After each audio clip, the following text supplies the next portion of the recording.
Hi, I'm Zach London, and today I'm going to be showing you how to play Rooticle, a cooperative trick-taking game for 3 to 5 players. In Rooticle, players work as a team to complete 3 missions. Each mission is assigned to a specific player, requiring them to collect, or not collect, certain cards to fulfill the mission's requirements. The game is played over several rounds, in which players collect tricks by playing cards to the center of the table.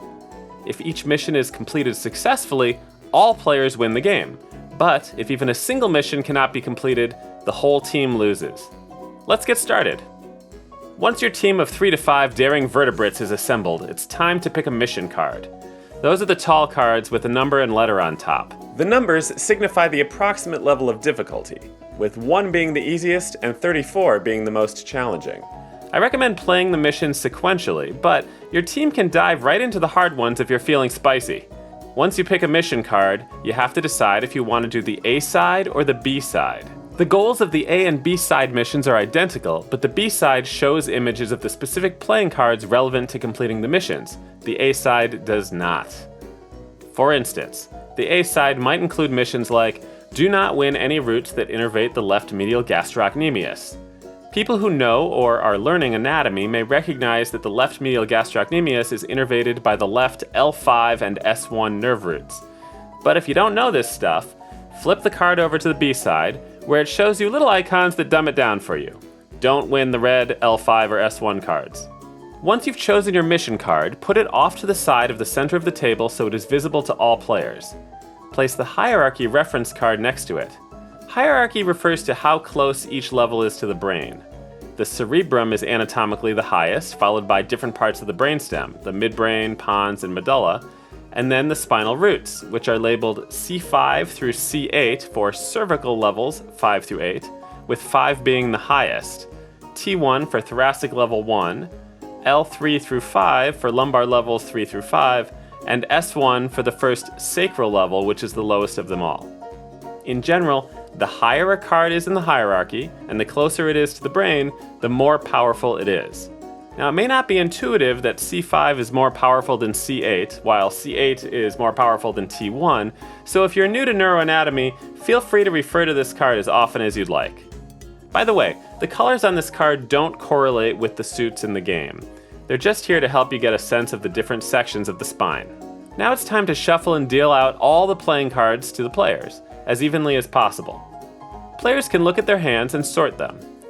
The player with the cerebrum card is called the cortex. I am the cortex, they should announce in a godlike voice, and the other players should nod solemnly.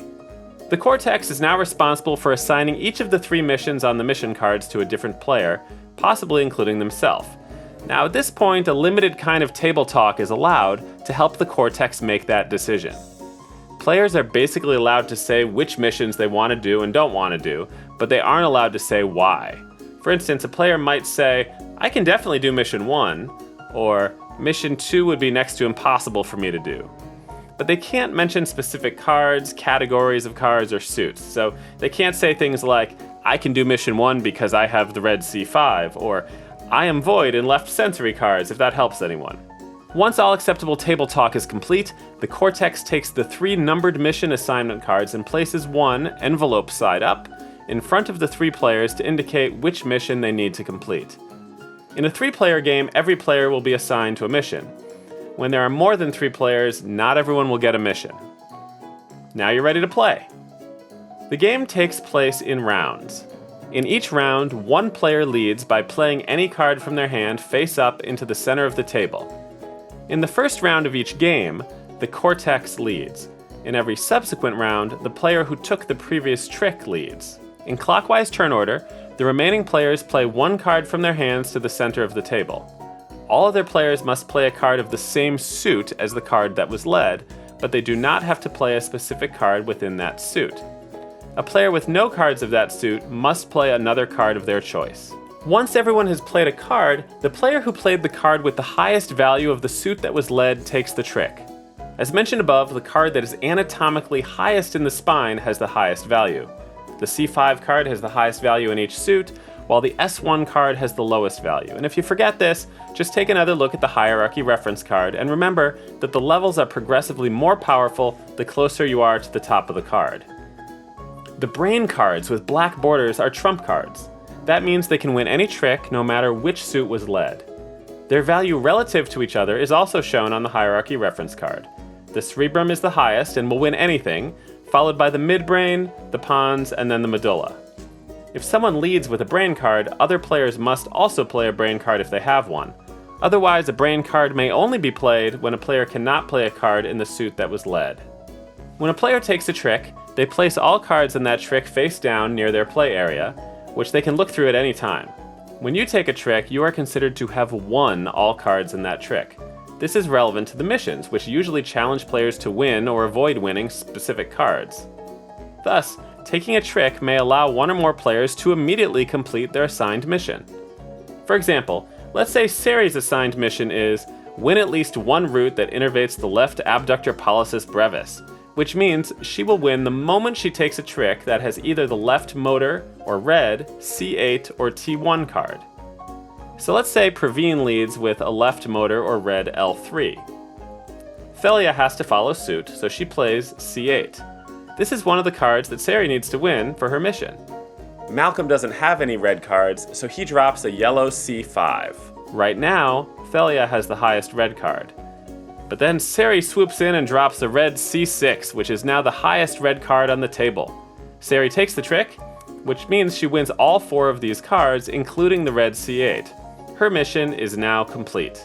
When a player successfully completes their mission, they should flip over their mission assignment card so the trophy side is showing.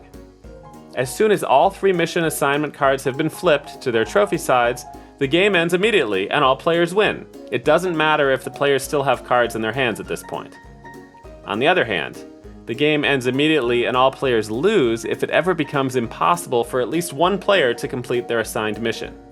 For example, let's say Malcolm's assignment is do not win any motor routes that comprise the left posterior chord, which means he cannot win any of the red C5, C6, C7, or C8 cards. Ceri won the previous round, so she leads with a left sensory, yellow, T1.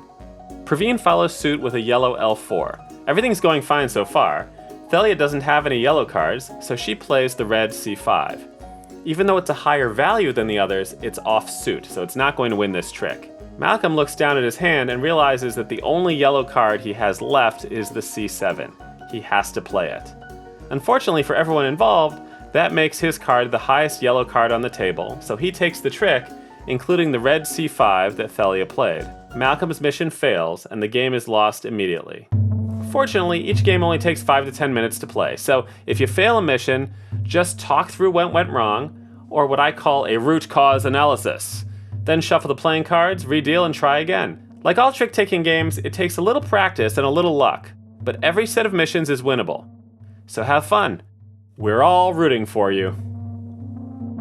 I prickle like pins, I tingle like needles. I prickle like pins, tingle like needles.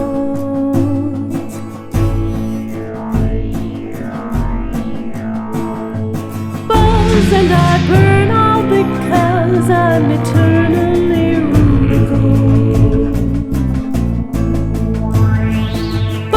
In the shape of